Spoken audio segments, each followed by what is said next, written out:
오늘 설교 목적 진술, 설교 목적을 먼저 여러분에게 말씀드립니다. 오늘 설교 목적은 예수를 잘 믿고 있는가라는 것을 확인하게 만드는데 설교 목적이 있어요.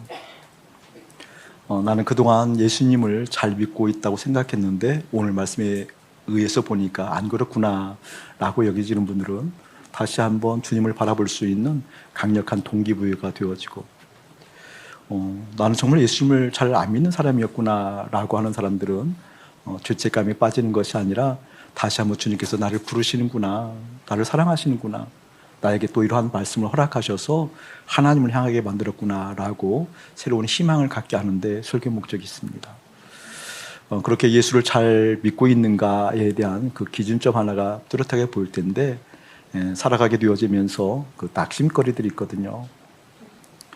우리는 어떤 환경이든 또 무엇인가 만나든 어떤 관계 속에 있든 낙심되어지는 일과 환경과 관계가 있다라고 생각하고 있잖아요.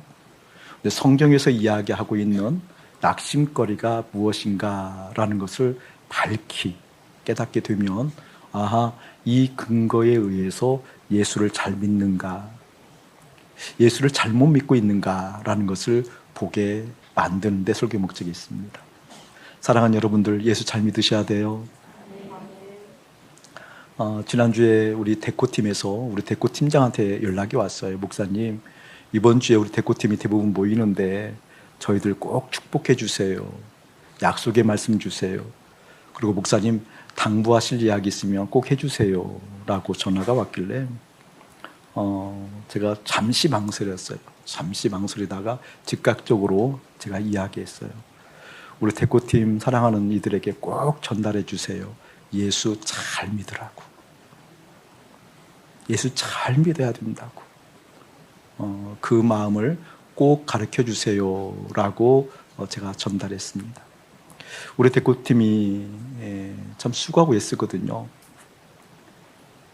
교회를 향한 남다른 눈을 가지고 있고 또 하나님을 향한 남다른 마음가짐을 가지고 있어서 그들의 손길이 미치는 모든 곳에 하늘의 향기가 배어져 나와요. 그래서 제가 그런 얘기를 했어요. 풀 한 포기 만지더라도 거기에 아름다운 여러분들의 솜씨가 아니라 사랑하는 우리 예수님이 보였으면 참 좋겠다. 그게 예수님 믿는 거다. 꽃 한 송이 어루만질 때마다 거기에서 이렇게 가꾸었지 저렇게 가꾸었지 라고 하는 수고와 애씀과 뽐냄이 아니라 그 꽃 한 송이에서도 예수님의 향기가 났으면 참 좋겠다.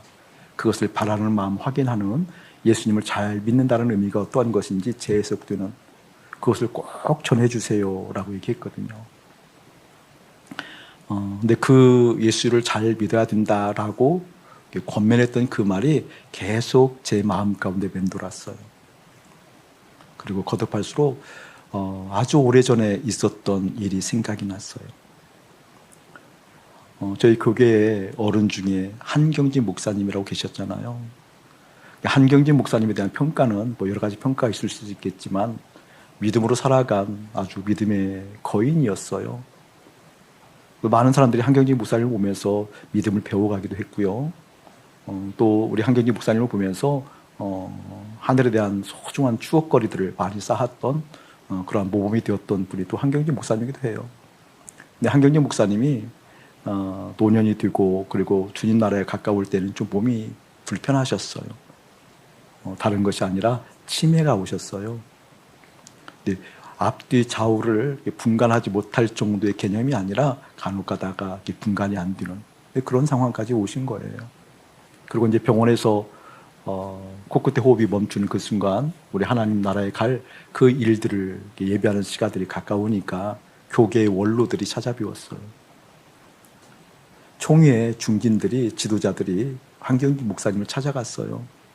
그리고 여러 가지 추억도 얘기하고 하늘의 기쁨도 이야기하고 그리고 이제 돌아올 쯤에 교계의 원로들이 교파를 초월해서 교계의 원로들이 한경진 목사님에게 이야기하는 거예요. 목사님, 이제 저희들 내려가면 이제 하나님 나라에서 우리가 볼 텐데 이제 저희들 병문안 마치고 가게 되어지면 하나님 나라에서 우리가 볼 텐데 이 땅에 남아있을 우리 후배들을 위해서 목사님 꼭 필요한 말씀 주세요. 저희들 축복해 주세요. 저희들에게 하나님 마음 들려주세요 라고 하니까 그 노 목사님이 정신도 간혹 혼미했던 그 목사님. 교계의 지도자들을 물끄러미 한참을 바라보시더래요. 그리고 한 말씀 하셨어요. 목사님들 예수 잘 믿으세요. 저는 그 말을 전해 듣고 신학교 때부터 그게 마음에 콕 박히더라고요. 예수 잘 믿으세요 라고 했던 그 이야기가 10년 깊숙한 곳에 박히더라고요. 여러분, 예수를 잘 믿는다라는 것이 뭘까요? 어떠한 모습, 어떠한 형편, 어떠한 내용을 가졌을 때 예수를 잘 믿는다라고 이야기할 수 있으며 정의 내릴 수 있을까요? 여러분에게 믿음에 대해서는 여러 형편으로 말씀드려요. 그런데 또 하나의 믿음의 내용을 얘기한다고 하면, 여러분 믿는다라고 하면 이 보이는 것을 굳이 믿음을 쓰지 않아도, 제가 항상 이 나무 이름을 잃어버려요. 이 꽃을 잃어버려요. 여러분, 이것은 굳이 믿음을 발휘 안 해도 이 꽃이거든요. 그렇죠? 눈에 보이고 만지고 감각적으로 아는 것은 그 사실 그대로예요. 여러분, 보통 믿음을 쓴다, 믿음을 발휘한다 이 말은요, 보이지도 들리지도 만질 수도 없기 때문에 믿음이 필요한 거예요. 그러니까 보이지도 들리지도 만질 수 없는 것이 실상, 실제, 현재화 되지 않고 믿음을 이야기하고 믿음을 쓴다라는 것은 큰 오해이지요. 큰 오해이지요. 믿음은 무엇인군요? 보이지도 들리지도 만질 수 없는 그 하나님이 실제 되어진 사건이에요. 그걸 좀 더 구체화시키면요, 볼 수도 만질 수도 경험할 수도 없는 하나님과 관련이 된, 연관이 된 그 하나님과 실제 관계된 상태가 믿음이에요. 아멘. 이 보이지도 들리지도 만질 수도 없는 그 하나님이 실제 나와 관련이 있고 연관되었기 때문에 내 존재 가운데, 내 생각과 내 의식 가운데, 내 마음 가운데 그분이 계셔서 그분의 생각을, 그분의 뜻을, 그분의 마음을, 그분의 계획하심이 내 존재에 일깨워져서 오, 주님이시군요 라고 실제된 관계를 표현할 수 있고, 와, 하나님의 생각이 이것이었군요 라고 내 존재를 수정하고, 하나님께서 하시는군요 라고 하기 때문에 내 계획이 멈추어 서고 성령의 의지 따라 하나님을 따라가는 모습, 그게 믿음이고요. 그 믿음이 실제 된 것 보고 예수를 믿는다 그 뜻이에요. 그 의미로서 여러분에게 주의 이름으로 권면합니다. 예수 잘 믿으셔야 돼요. 오늘 말씀을 통해서 예수 잘 믿는 그러한 근거를, 그러한 기준점 하나를 정확하게 내세울 거예요. 아, 바울 사도가 볼 수도 만질 수도 경험할 수도 없는 그 하나님을 이토록 관계가 있었기 때문에 이러한 이야기를 하는 거구나. 우리가 생각하고 있는 개념으로서의 근심거리를 보이는 게 아니라, 사도 바울이 예수님이 실제 됐기 때문에 사도 바울이 생각하고 있는 그 근심거리가 이런 내용이었구나 라는 것이 보여지거들랑 여러분과 꼭 견주어서 주님 앞에서 점검해야 돼요. 나의 근심거리는 이것이었는데 사도 바울이 말하는 근심거리가 이것이었구나, 이것이 믿음이었구나 라는 것이 일깨워지거들랑 반드시 주 앞에 나아가 주님을 소원하고 돌이키고 십자가 주님과 함께 연합하는 은혜가 예수님의 이름으로 가득할지어다. 한번 읽어보자고요. 16절 시작. 그러므로 우리가 낙심하지 아니하노니 우리의 겉사람은 낡아지나 우리의 속사람은 날로 새로워지는도다. 아멘. 이 부분을 뭐라 그럴까, 문장 자체로 이해하게 되면, 다시 말하면 평면적으로만 이해하게 되어지면 오해돼요. 다시 한번 읽어볼게요. 목사님이 그러므로 우리가 낙심하지 아니하노니 우리의 겉사람은 낡아지나 우리의 속사람은 날로 새로워지는도다. 보통의 사람들은 이것을 평면적으로, 즉 입체적으로 알지 못하면, 하나님께서 말씀하시고자 하는 그 의도를 깨닫지 못하면 평면적으로만 이해하게 되면 어떤 일이 있게 되어지는 거니, 사도 바울이 낙심하지 않는 이유를 날로 내 속이 강건해지는 데서 찾아요. 그렇게만 되어지면 하나님의 마음을 오해해요. 다시 한번 저를 보실래요? 사도 바울이 지금 그렇게 이야기하는 것 같잖아요. 내 겉사람은 후패 낡아진대요. 그런데 내 속사람은 강해지기 때문에 낡아지는 내가 있다 할지라도 속사람이 강해지니까 새로워지니까, 강건해지니까 그걸로 어떻게 낙심하지 아니할 근거로 삼는다. 이렇게 읽히잖아요. 전혀 그런 내용이 아니라는 거예요. 그런 내용이 아니라는 거예요. 이게 정확하게 하나님의 마음이 무엇인지 봐야 돼요. 겉사람이라는 것은 이제 육체를 의미하죠. 여러분, 이게 늙어간다라는 것 어떻게 생각하세요? 나이를 먹고 우리 겉사람이 후퇴한다라는 것. 믿음의 사람들은 종종 그렇게 얘기해요. 목사님, 나이 먹는 건 익어가는 거잖아요. 그게 좋지요. 이렇게 얘기하는데 막상 아프면 뭐 굳이 주석 달지 않아도 막상 아프면 뭐 당연히 병원 가는 거 당연하죠. 방치하면 안 되죠. 그런데 마음가짐이 어느 정도 거기에 마음이 빼앗겨져 있는지요. 제가 이 설교를 준비하면서 제 예전 설교들 이렇게 한번 14년 전 오늘쯤 보니까 와, 그때는 참 잘생겼대요. 어쩜 그렇게 머리에 숱이 많아요, 그때. 머리가 까맣더라니까요. 그래서 내가 그때는 뭐 한 13, 14년 전이니까 15년 전이니까 그럴 수 있겠지 싶어서 한 7년 껑충 뛰어서 봤어요. 그때도요, 잘생겼더라고요. 그때도 머리숱이 어쩜 그렇게 많은지. 그런데 몇 년 상간에 머리는 하얘졌고 머리는 벗어지기 시작했고 참나. 사도 바울이 겉사람이 늙어 간다고 얘기해요. 사도 바울이 그랬을까요? 하나님께 주신 사명도 있고 뜻도 있고 해야 될 일도 많고 주님께 주신 마음이 크니까 그 큰 마음을 소화하고 흘려보낼 일들이 많은데 겉사람이 늙어가면 힘이 없잖아요. 그렇죠, 여러분? 버팅기는 힘이 없거든요. 이 견디는 힘이 없다라는 것은 뭐예요, 여러분? 관계적으로도 어렵고 실상 에너지를 쓸 수 있는 것이 없기 때문에 여러 가지 힘들죠. 버겁죠. 그래서 낙심한다고 얘기했을까요? 그럼에도 불구하고 속 사람이 강건해지니까 위로받아야지, 낙심하면 안 되지, 그런 의미일까요? 그렇지 않아요. 여기서 정확히 예수 믿는 사람들, 주님을 바라보는 사람들의 낙심거리가 정확하게 나오고 있는 장면이에요. 다시 한번 16절 눈여겨보세요. 네모쳐 놓으세요. 그러므로 우리가 낙심하지 아니하노니 하고 이렇게 슬러시를 하나 쳐놓으세요. 아니 마침표를 찍든지. 저를 한번 보실래요? 원어를 보게 되어지면 한 문장이 이렇게 등장해요. 그러므로 우리가 낙심하지 아니한다, 이렇게 등장해요. 그러니까 낙심하지 않는 이유가 후자에 나와 있는 게 아니에요. 전자에 나와 있는 거죠. 그러니까 낙심하지 않는 이유는 뒷부분이 아니라 앞부분 때문에 그래요. 그러므로가 받고 있잖아요. 어떤 부분 때문에 그런 거니? 오늘 읽었던 14절 말씀 한번 읽어볼게요. 시작. 주 예수를 다시 살리신 이가 예수와 함께 우리도 다시 살리사 우리와 너희와 함께 그 앞에 서게 하실 줄을 아노라. 아멘. 이 말씀이 있어서, 이 약속이 있어서 그러므로 낙심하지 않는다, 그 뜻이에요. 14절 말씀이 어떤 말씀을? 부활에 대해서 얘기하고 있잖아요. 근데 재밌게 얘기하고 있어요. 주 예수를 다시 살리신 이, 그가 누구예요? 하나님. 하나님이 누구를 다시 살리셨어요? 예수님. 하나님이 예수님을 부활케 하셨다, 그 말이에요.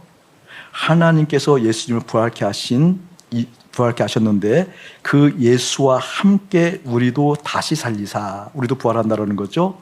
너희와 함께 그 앞에, 하나님 앞에 서게 하실 줄 아노라. 아멘. 여러분, 이게 굉장한 거거든요.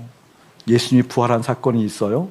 그 사건이 있기 때문에 우리도 부활할 수 있다라고 하는 약속을 받았다, 그 뜻이에요. 예수님이 부활했기 때문에 그 예수를 바라보는 사람들은 그 예수와 함께 너도, 너희 공동체 고린도 교회도 부활할 수 있다라고 하는 그 약속을 받았어요. 그러므로 나는 어떤 일을 만나든지 낙심하지 않는다, 그 뜻이에요. 아멘.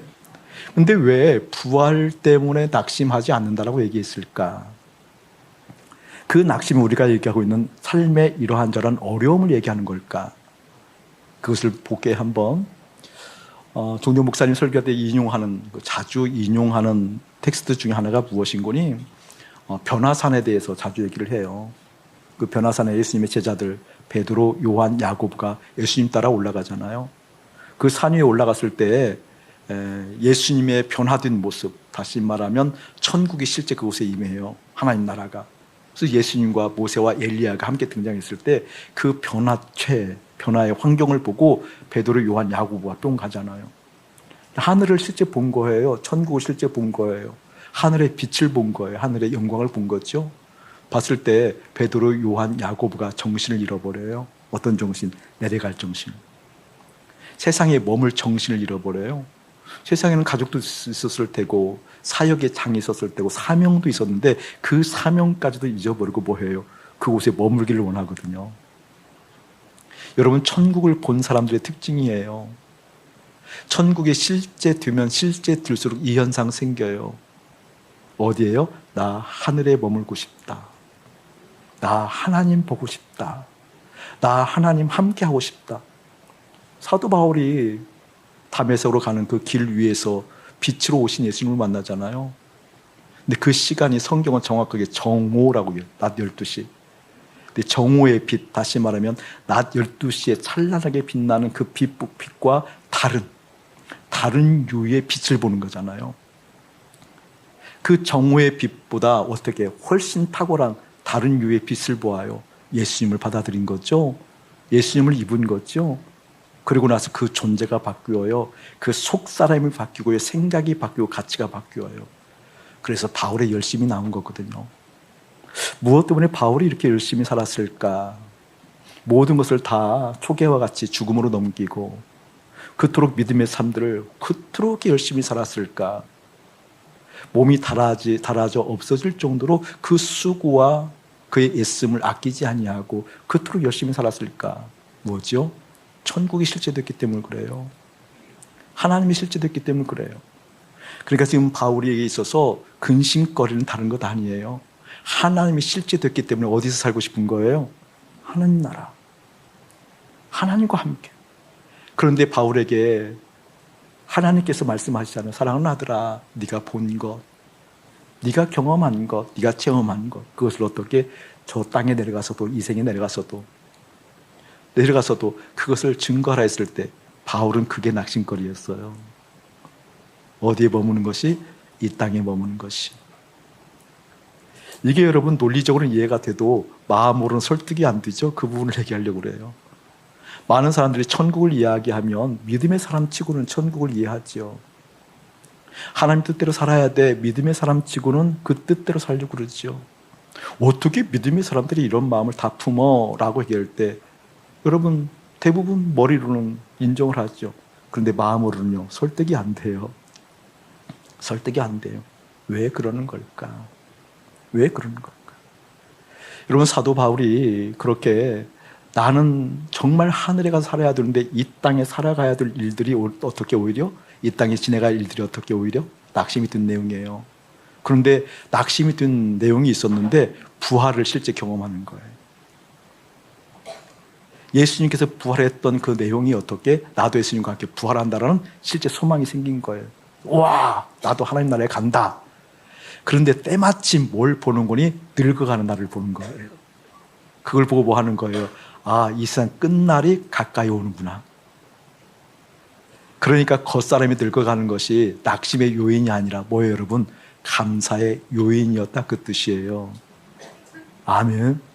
이제 하나님 나라에 가야 되는데 하나님과 함께 살고 싶은 것이 너무나 간절한데 나는 오히려 이 땅에 사는 것이 낙심거리인데 때마침 내 존재를 보니 이제 고린도 교회 지금 얘기를 하는 거 보니까 사역하고 한 5, 6년, 7, 8년 흘렀을 때니까 그 10몇 년 어가리 흘러가게 되면서 늙어있는 자기를 보는 거예요. 그리고 뭐 하는 거예요? 우와, 감사하다. 내가 드디어 낙심거린 이 세상을 마칠 날이 다가오는구나. 이제 내가 하늘 영광을 볼 수 있는 하나님께 갈 수 있는 거구나. 여러분, 이러한 상태 아직 못 봤죠? 이런 상태 여러분에게 아직 깃들지 않았죠? 왜 그럴까요? 이해는 되잖아요, 논리적으로. 근데 마음으로는 설득이 안 돼요. 마음으로는. 그래서 여러분에게 마음 얘기 많이 해주는 거예요. 마음에 예수님이 왕되기 전까지는. No. 그래서 마음에 무엇이 담겨 있나 봐야 돼요. 마음의 실제 주인이 따로 있었을 때, 주인이 따로 있기 때문에 그 주인 따라가죠. 예수님이 주인이면 그런 얘기하면 어떻게 되죠? 마음이 설득된다, 안 된다? 되는 거죠. 다른 것이 주인이기 때문에 주인이 그걸 거부하는 거죠. 세상이 주인이라고 한다면, 돈이 주인이라고 한다면, 자녀가 주인이라고 한다면, 이 세상에 머무는 것이 나는 힘들어, 어려워, 나는 하늘 영광 본 거야 라고 하는 것을 어떻게 밀어내겠지요. 그래서 마음 얘기하는 거예요, 여러분. 여러분, 신앙은 실제입니다. 관념이 아닙니다. 여러분의 의식 가운데 무엇을 잉태했는가, 무엇을 품고 사는가 대단히 중요한 겁니다. 오늘 사도 바울이 그걸 깨달은 거예요. 저 하늘 가야 되는데 저 하늘 주님께 있어야 되는데 주님께서 나를 이 땅에 내보낸 것이 그 자체가 낙심거리인데 이제 나는 부활할 수 있어. 그런데 때마침 나는 어떻게 늙어가고 있어. 근데 더 때마침 더 감사하게도 내 속사람은 강건해지고 새로워지고 있어. 할렐루야 이렇게 되는 거예요. 아멘. 겉사람은 낡아지는데 속사람은 새로워지고 강건해지고 있어요. 너무 감사한 거예요. 예, 주님 그렇습니다. 주님께서 오셔서 주님께서 새롭게 하셔서 내 코끝에 호흡이 멈출, 내 육이 정말 코끝에 호흡이 멈출 그날이 가까워지고 있습니다. 주님이라고 얘기하고 있다는 거예요. 이게 실감나는 그 실제가 사실 예수를 잘 믿고 있는 상황이다 그 뜻이에요. 그럼에도 불구하고 저는 여러분들에게 주님의 이름으로 권면하는 것은 이런 사람들에게는 희망이 있어요. 나 이렇게 되고 싶은데 안 되잖아요. 나 이렇게 살고 싶은데 안 되잖아요. 그래서 마음에 조바심이 있어요.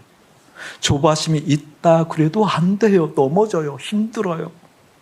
그런데 내 마음 가운데 단호하게 갈급하는 게 있어요. 하나님 그렇게 되어야 되는데 안 돼요. 안 돼요. 실패하고 또 실패해요. 여러분 기억하셔요. 그 실패 가운데에도 믿음은 자라요. 아멘 소리가 커졌어요. 그 실패 가운데도 믿음은 자라요. 그럼에도 불구하고 저는 주의 이름으로 여러분에게 권면하고 싶은 것은 다른 거라는 겁니다. 마음의 왕 되신 주님이 계셔서 온전하게 주님이 내 안에 계셔서 그것이 아멘으로 화답할 수 있는 그런 믿음의 실력자들이 꼭 나오기를 예수의 이름 축복합니다. 오늘 그걸 얘기하고 있는 거거든요.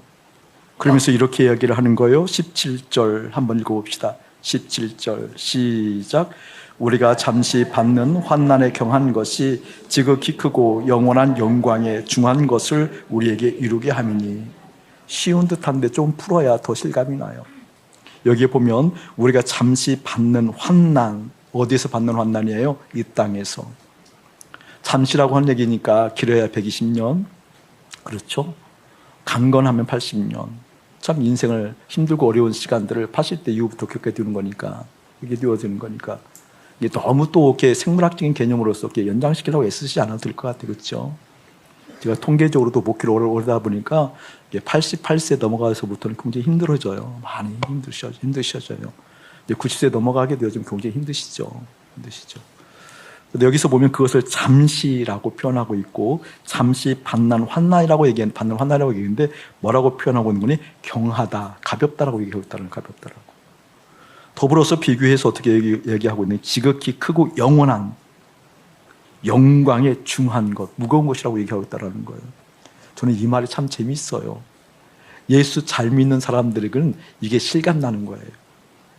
예수를 잘 믿으면 이게 그렇게 실감날 수가 없어요. 예수님을 바라보고자 하는 사람들, 예수님이 내 마음의 주인 되는 것이 무엇인가 일깨움 받기 원하는 사람들에게는 이 특징이 나타나요. 여러분, 예수님이 실감나면 실감날수록 미움이 가벼워져요, 무거워져요? 그 말이에요. 예수를 잘 믿고 주님이 실감나면 날수록 재정의 압박이, 어려움이 가벼워져요, 무거워져요? 똑같은 상황이라 할지라도. 여러분, 예수님이 실감나면 실감날수록 승진에 자주 떨어졌을 때 오는 그 압박. 근데 예수님이 실제 되어지면 그 승진의 어려움도 가벼워져요, 무거워져요? 왜 소리가 그래요? 그래도 해야 되겠사옵나이다. 그게 잘 믿지 않는 표시다 그 뜻이에요. 지금 가벼워져요. 원망이 가벼워져요. 판단이 가벼워져요. 애쓰고 수고하고 몸부림치는 세상살이가 온 에너지, 신경을 다 쓰는 그러한 것들이 어떻게 가벼워져요. 틀림없는 사실이잖아요. 그 가벼워진다라는 그 어떤 뭐라 그럴까, 그의 어떤 범위를 좀, 또 어떤 사람은 크게 좀 적게 느낀다고 하지만 믿음의 사람치고 이걸 안 경험하는 사람 없어요. 지속적인가 지속적이지 않는가의 문제가 있겠지만 이게 단편이라도 그런 걸 경험하고 살잖아요. 주님이 내 안에 충만했을 때 저토록 그냥 그런 사람이 그냥 용납이 되잖아요. 예수를 믿어도 정말 힘겨운 사람들은 남편이 술 먹고 자는 모습 보면 꼭 짐승 같다고 예전에 고백한 사람들이 있었거든요. 근데 지금은요, 아니요. 그 등을 보면서 삶의 무게를 아직도 저렇게 지고 있는 남편이 가여워서 눈물바람으로 기도할 수밖에 없다라는, 그래서 그 남편이 교회에 나오고 기어이 술을 끊었다는 사건이 이 교회에 있다는 사실을 여러분 아십니까? 아멘. 가벼워져요. 예수님이 내 안에 들기 시작하면 무엇이 실제 더 비중이 여겨져요? 하늘이에요. 하나님 나라가, 하나님 함께 하심이. 여러분, 그렇기 때문에 그런 기도가 되잖아요. 하나님, 세상의 무거운 그 짐이 이제 내 안에 깃들 수 없습니다. 세상의 그 무거운 짐을 외면하겠다는 것이 아니라, 그 무거운 짐이 무거움으로 깃드는 것이 아니라 내 안에 왕 되신 주님이 계셔서 그 주님이 실제 될 수 있는, 그 주님이 현실 될 수 있는 은혜 나에게 허락해 주십시오. 허락해 주십시오. 이 기도가 이거지는 거 봤죠? 그 이야기예요. 가면 갈수록 하늘에 대한 고대, 하늘에 대한 갈망, 오직 여호와를 앙망하는 자들에게는 새 힘을 얻으리니 독수리가 날개침 같이 올라갈 것이요 라는 것이 실제 이루어졌어.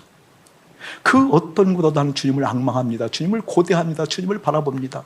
삶의 여러 형편이 있지만 주님을 갈망하는 마음이 깊어진다라는 거죠. 맞죠, 여러분? 지난 주간에 장례가 구례에서 났어요. 긴 시간 갔죠. 제 차에 남성 4명이 탔습니다.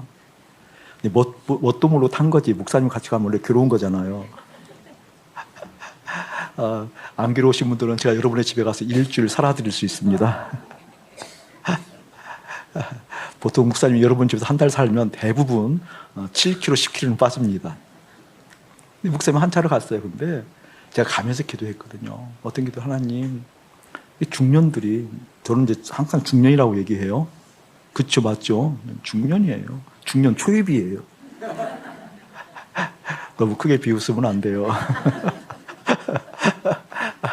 이게 중년 그룹들이 내 차에, 이게 한 차에 타고 가면, 갈 때, 하나님, 남성들이, 그것도 중년들이 정말 예수님 이야기하는 즐거움을 꼭 맛보게 해주세요.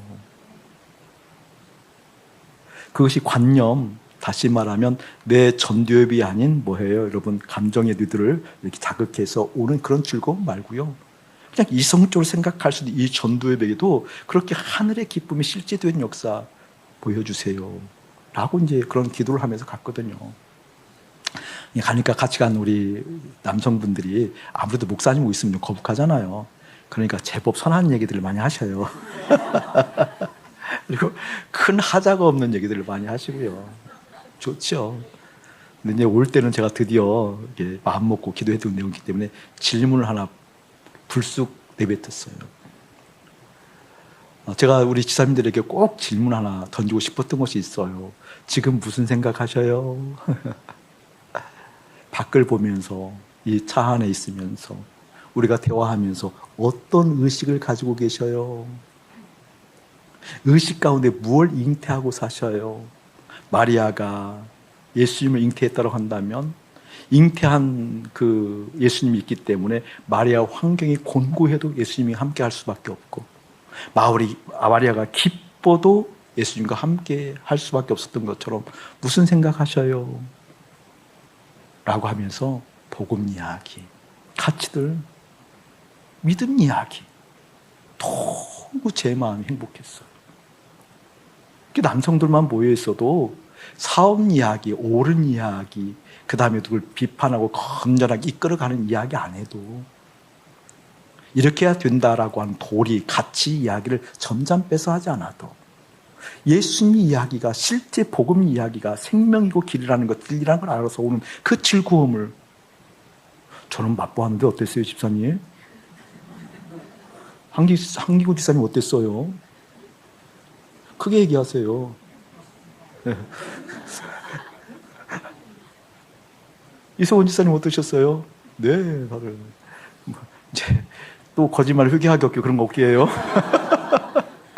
정말 행복했어요. 정말 행복했어요. 그럼 제가 이런 얘기를 했어요. 시편 23편 보면 우리가 다 알다시피 양의 비전이 풀밭이면 그건 망하는 거잖아요. 양의 비전은 무엇이었죠, 여러분? 목자였잖아요. 그 이유가 있어요. 늑대는 목자를 필요치 않거든요. 호랑이는 목자를 필요치 않아요. 맹수들은 목자를 필요치 않아요. 왜 그렇죠? 생산을 동하니까. 또 먹는 게 달라요. 양은 풀을 먹지만 맹수들은요, 잡아먹어야 돼요. 이게 목자가 필요치 않거든요. 성경은 우리 가운데 당신이 목자 되시고 우리가 당신의 백성이라고 한다면 그 비유를 양으로 하고 있다니까요. 그것은 무슨 뜻이에요? 양의 비전이 풀밭이 되면 망한단다. 양의 비전은 무엇이 되어야 된단다? 목자이신 하나님이 되어야 된단다. 아멘. 그런 얘기를 하면서 제가 아이 얘기를 했어요. 집사님들, 우리 갓난장이 있잖아요. 갓난장이. 우리 갓난장이 있는데 갓난장이들이 필요한 것은 우유 맞지요, 우유. 우유가 필요한 조건을 넘어서서 필요 충분 조건이죠. 아이들이 우유가 있어야 하잖아요. 우유가 없으면 큰일 나죠. 정말 필요한 거죠. 그런다고 해서 그 갓난장이 아이가 필요한 것을 우유를 필요하는 게 아닙니다. 엄마를 필요로 하지. 아멘. 그 갓난자이가 엄마를 필요로 하지. 그래서 아이에게 필요한 우유를 엄마가 공급하는 것이지. 근데 우리는요, 양이라고 얘기하면서 주님을 바라보나 둘 사람들이 어떻게 해요? 우유 찾겠다고. 우유 품질이 남양이니 또 뭐 아는 게 없어요. 그러니까 그걸 하든지. 온통 관심이 거기에 가 있다니까요. 아니요. 갓난장에 뭐가 필요하다? 엄마가 필요하다. 엄마를 욕구한다. 엄마를 욕구하면 그 엄마가 채운다. 이게 신앙이거든요. 그 신앙을 지금 오늘 얘기하고 있는 거거든요. 바로 믿음의 사람들에게 있어서 예수님이 실제 내 안에 왕 되고 주인 된다고 한다면 세상의 모든 일들이 어렵고 죽을 것 같고 쉽고 재미있고 정말 이 세상에서 모든 것을 누릴 만하고 견딜 수 없을 상황, 견딜 수 있는 상황이 이 세상에 다 있는 것 같지만 그 모든 것은 가벼워지고 어떻게 하나님 나라가 하나님의 역사의 손길이 더 비중 있게 현실된다 이 말입니다. 그 은혜가 예수의 이름으로 깨달아질지어다. 그 의미를 지금 이렇게 또한 설명할 수 있어요. 우리 5장 고린도후서 5장 1절 2절 함께 합독할게요. 시작. 만일 땅에 있는 우리의 장막집이 무너지면 하나님께서 지으신 집 곧 손으로 지은 것이 아니요 하늘에 있는 영원한 집이 우리에게 있는 줄 아느니라. 참으로 우리가 여기 있어 탄식하며 하늘로부터 오는 우리 처소를 덧입기를 간절히 사모하노라. 1절 보면 만일 땅에 있는 우리의 장막집이 무너졌대. 이 말은 무슨 말이에요? 코끝에 호흡이 남아있는 이 육신이 죽었다 그 말이에요. 코끝에 호흡이 멈췄다 그 말이거든요. 이게 죽음을 맞이해요. 이게 죽었다라고 한다면 죽은 사람에게는 하나님이 지으신 집 곧 손으로 지은 것이 아니요 하늘에 있는 영원한 집이 우리에게 있는 줄 아느니라. 그러면서 사도 바울이 이렇게 얘기를 해요. 참으로 우리가 여기서 탄식한대요. 여기는 뭐예요, 여러분? 이 땅. 여기 있음으로 탄식한대요. 이게 사도 바울에게서 근심거리를 뭐라는 거예요? 여기 있는 거라니까요. 이 땅에 있는 거라니까요. 여기서 탄식하며 하늘로부터 오는 우리 처소를 덧입기를 어떻게 간절히 사모하노라. 아멘. 여기 있는 게 탄식거리가 되어지고 오히려 하늘을 간절히 사모하는데 때마침 내가 들고 가요. 그에 더불어서 어떻게 여러분 내 속이 강건해져요. 그러니까 오 주님 그렇습니다 주님. 이 간절히 사모한다라는 거. 아기가 우유를 필요로 하는 것이 아니라 엄마를 필요로 하는 것처럼 내 삶 속에서 주님이십니다. 주님이 왕이십니다. 주님이 전부이십니다. 이 실제가 믿음의 알맹이로 자리 잡기를 예수의 이름으로 축복합니다. 제가 꽤 오래전 일이에요. 제가 하나님을 알고 싶다고 참게 부더니도 몸부림치면서도 잘 알지 못했어요. 그러니까 주님의 음성 듣기를 하기 위해서 수만 가지 책들을 다 읽었음에도 불구하고 실제되지 못하는 거예요. 감정으로 오해하고요. 그리고 성령의 역사로 오해하고요. 그리고 내 상태로서 오해할 경우가 참 많이 있더라고요. 예를 들면 이런 거였어요. 지금 정확하게 따져보니까 그때가 제가 개척하고 나서 2년 말, 3년 초 정도 그때 어간이었던 일인 것 같아요. 제가 이제 이 배가 막 뱃속 깊숙한 곳에서부터 차가움을 느끼는 거예요. 이야기는 장이 나쁘다던가 아니면 실제 배의 온도가 떨어진 개념 말고요. 장이 나쁘고 배의 온도가 떨어진 것은 아닌데 내가 느끼기를 하여간 뱃속 깊은 곳에서 차가움을 느끼는 거예요. 제 배의 폭이 한 10cm 돼요. 여러분은 30cm. 제가 조금 더 쓰면 15cm 돼요. 지금은 돼요, 이렇게. 여러분은 3cm 이상. 근데 제가 이제 인심을 써서 내 배 두께가 30cm라 하더라도 깊어봤자 30cm 아니에요. 심연, 바다의 깊음처럼 내 배가 느껴지는 거예요. 근데 깊은 곳에서부터 찬 기운을 느끼는 거예요. 이거 어렵죠. 굉장히 어렵죠. 그래서 견디다 못해 한의원에 갔어요. 근데 그때 제가 너무 창피하더라고요. 한의원 의사 선생님께서 에게 뭐라고 하는 거니? 목사님 과해요 그러더라고요. 무슨 이야기 했더니 목사님 스트레스가 너무 많아요 그러더라고요. 목사가 막 의사한테 그 소리 들으려니까 미치겠더라고요. 창피해서. 차라리 몸이 부러졌다 한다면 고쳐야 되는데 이해가 되지만 목사가 스트레스 때문에 너무 힘들다고 그러니까 너무 창피하더라고요. 지금 이건 뭐 굉장히 창피했거든요. 그게 계기가 돼서 하나님의 마음을 깊이 보는 시간을 참 오랫동안 가졌어요. 그때 주님, 내가 이렇게 느끼는 현상이 뭐예요? 이거 알게 해주시고, 이거 깨닫게 하시고, 이거 고쳐주세요. 너무 힘들어요. 너무 힘들어요. 뱃속 깊숙한 곳에서도 차가움을 느끼니까 힘도 잃고, 생기도 드러나지 않고, 바라볼 때 사랑도 나오지 않고, 너무 힘들어요. 그래서 고쳐달라는 기도를 오래 하는 시간 가운데 주님께서 저에게 깨닫게 해주셨어요. 음성, 분별, 하나님 마음 알아차리는 거에 대해서. 어떤 의미인 줄 아세요, 여러분? 그렇게 내 마음의 깊은 곳에서부터 차가움을 느끼는 것, 스트레스 때문에 그렇다고 했잖아요. 그 자체가, 차가움을 느끼는 자체가 성령의 음성이라고 깨닫게 해주셨어요. 이해되세요? 제가 좀 오랫동안 모르는 것이 있어요. 오르면 되는 줄 알았거든요. 근데 오르면 뭔가 틀린 것을 보면 교정하는 게 목사인 줄 알았다니까요. 그래서 그걸 고치려고 부단히 애쓰는데 애쓴 만큼 내 속에서 화가 올라와요. 옳은 이야기를 했는데 나는 한편에 해야 돼, 정서적으로. 너무 힘들고 어려워요. 그것도 오랜 시간 걸쳐서 깨달았어요. 그렇게 옳은 이야기를 했음에도 불구하고 속이 불편한 것, 성령께서 지금 나에게 말씀하시고 있는 것이라고. 아멘. 그거 옳은 거 아니라고. 네가 승질 부리고 있는 거라고. 그거 맞는 거 아니라고. 네 승질이 현실된 거라고. 그러고 보니 매사 모든 걸 통해서 하나님이 말씀해 주고 있었어요. 나뭇잎이 하나 떨어질 때 개척하고 나서 몇 년 차에 그때 환경 여러분 아시잖아요. 초창기에는 그 하수가 너무 냄새가 나서 오가기 힘들었거든요. 물도 처음에 안 나와서 물도 가지고 다녔거든요. 설거지도 밥 먹고 가지고 갔거든요. 화장실 물도 우리가 각자 가지고 다녔어요. 비 오는 날은 신발 2컬이 가지고 다녔고요. 근데 그 하수구가 냄새가 너무 심한데 가을날에 그 앞에 단풍들은 잎 하나가 탁 떨어져서 내려오는데 제가 막 오열을 할 정도로 울었다는 거예요. 그 냄새 나는 옆에 개울가에 있는 나무 한 잎이 떨어져 내려오는데 하나님 저에게 말씀하시는 거예요. 이 나무 한 잎도 사명을 다하는구나.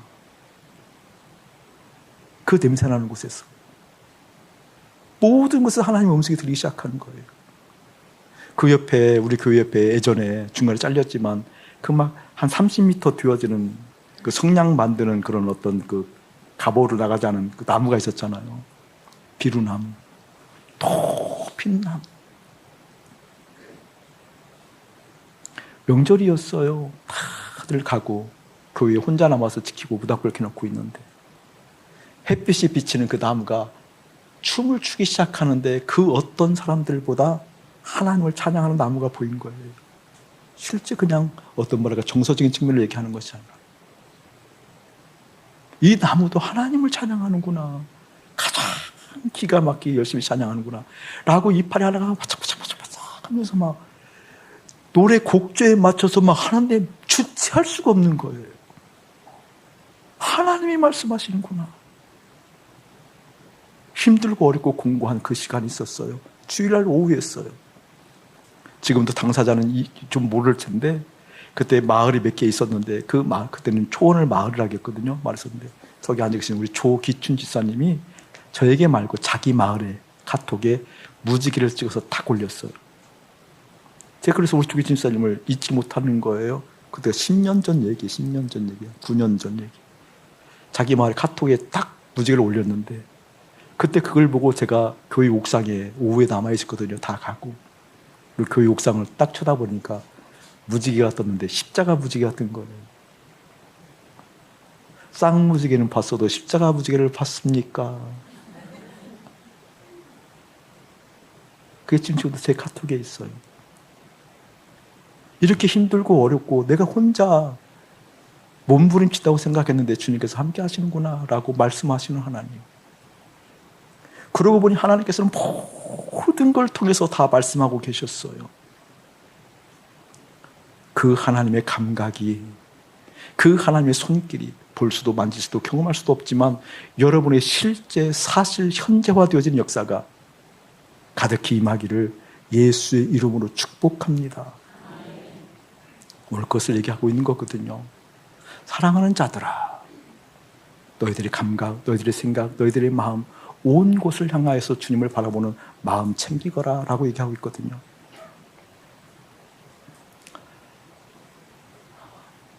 삼인성시호라는 글귀가 있어요. 삼인성시호. 이것은 뭐 이제 춘추 전국시대라고 얘기하면 예수님 오시기 전 한 700년 전부터 한 200년 전까지 얘기를 하는 거니까 오랜 시간이잖아요. 그 중에서 특별히 한비라는 법가가 있어요. 그러니까 이 한비라는 사람이 이렇게 순자의 제자예요. 그 한비라는 사람이 한비자라는 책을 썼는데 거기에 보면 내자설이라는 그 내용 가운데 나오는 내용이 삼인성시호라는 의미가 있어요. 근데 그 내용을 보면 그 당시 주나라 해왕 때예요. 왕 이름이 해왕 때인데 그때 그 주나라가 조나라에 의해서 지배를 받고 있을 때예요. 주나라가 늘 조나라에게 조공을 바치는 때인데 그때 당시는 그 핍박이 컸어요. 그래서 그 조공 문제가 잘 해결되지 않으니까 그 주나라의 태자를 인질로 삼아서 조나라의 산단까지 이제 위배를 끌고 가는 거예요. 그러니까 주나라의 해왕 입장에서는 이제 기가 막힐 노릇이잖아요. 그래서 그 태자를 보필할 수 있는 충신을 하나 선발을 하는데 그 충신 이름이 그 당총이에요. 당총.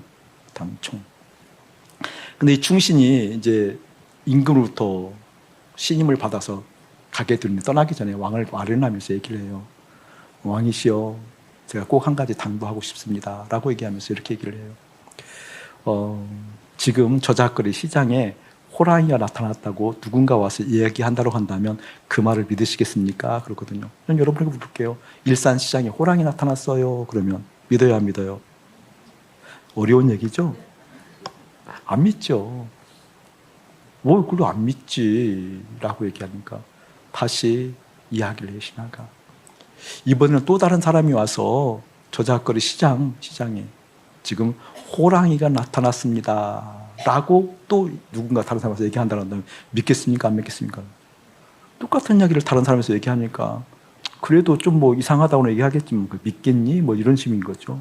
그걸 어떻게 믿겠어? 그때 또 정색을 하게 돼요.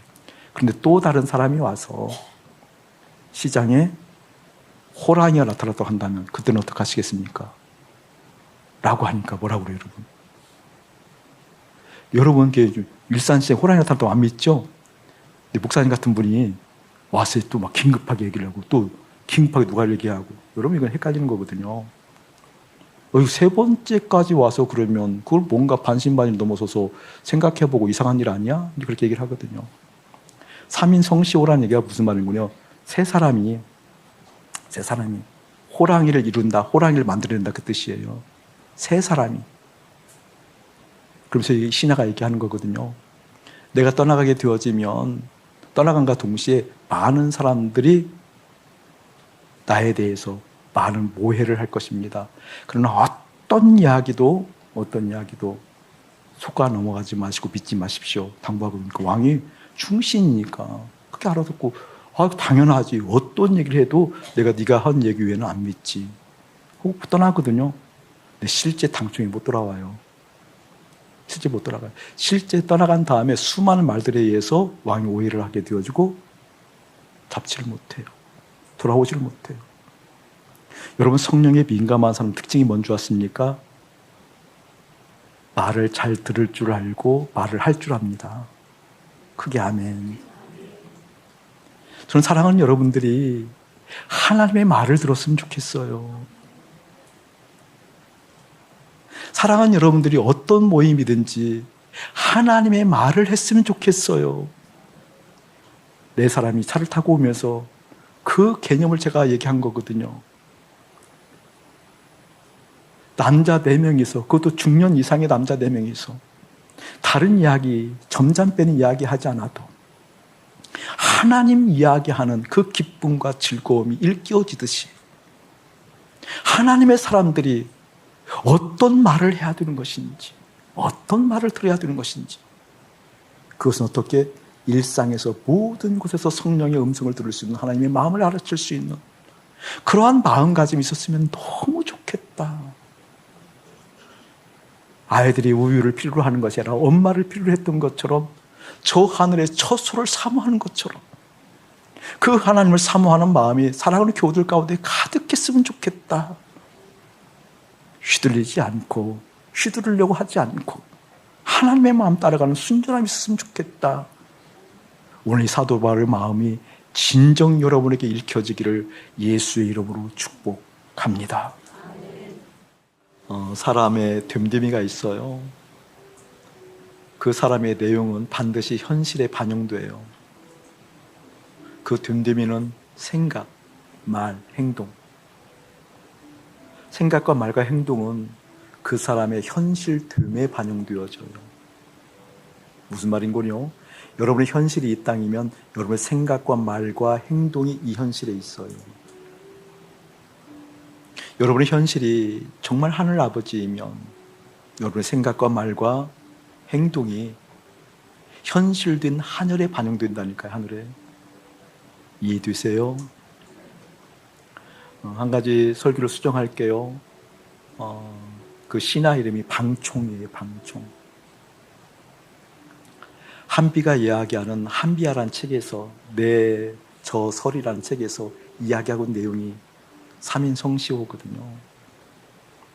근데 원래 이 한비가 유명했던 이유가 있어 순자의 제자이기도 하지만 그 사람이 독특하게 시작한 언어들이 있어요. 영린 알아들어요 여러분? 물고기 비눗바늘이 쩍걸로 있던 영린, 그 말이라든지 모순 이런 이야기들. 그 다음에 루란의 위험, 다시 말하면 계란으로 성 쌓는 것 위험하다는 이런 이야기를 처음 시작한 사람이 한비예요. 한비. 거기서 이야기하고 있는 것처럼 세 사람이면 없는 호랑이도 만들어낸다. 실제 되게 한다. 그렇게 우리의 말이 성령께서 들려주는 하나님의 생각으로 민감할 수 있는 그런 사람이라고 한다면 이 말이 어떻게 하늘의 말이 될 수 있도록 하나님의 생각이 말이 될 수 있도록 여러분, 이러한 사람들의 특징은 마음이 설득된 게 있어서 그렇다고 했어요. 많은 믿음의 사람들은 믿음 이야기하면 머리는 이해를 하지만 마음이 설득되지 않아요. 옳다라고 이성적으로는 이야기하는데 어떻게 꼭 살아라고 마음이 설득되지 않아요. 왜 그렇죠? 마음의 주인됨이 누구인가가 분명하지 않기 때문에 그래요. 돈이 주인되고 옳은 것이 주인되고 이 자리에 위치에 올라서야 되는 것이 주인되기 때문에 그래요. 그래서 마음 얘기를 많이 하는 거예요. 마음이 설득될 수 있도록 내 심령 가운데 왕 되신 주님을 실제 갈급합니다 라고 하는 그 기도가 한 주간 무르익기를, 그래서 저 하늘이 실제 현실되도록 그 은혜가 예수의 이름으로 가득할지어다. 이제는 우리 주 예수 그리스도의 은혜와 우리 아버지 하나님의 극진하신 사랑하심과 성령 하나님의 감화감동 교통하심이 믿음의 사람들이 낙심할 수 있다고, 아니 어떻게 라는 그 의미를 깨닫고 하늘 아버지의 마음을 둔 하나님의 사람들에게 이대로부터 영원 무궁토록 가득할지어다. 아멘.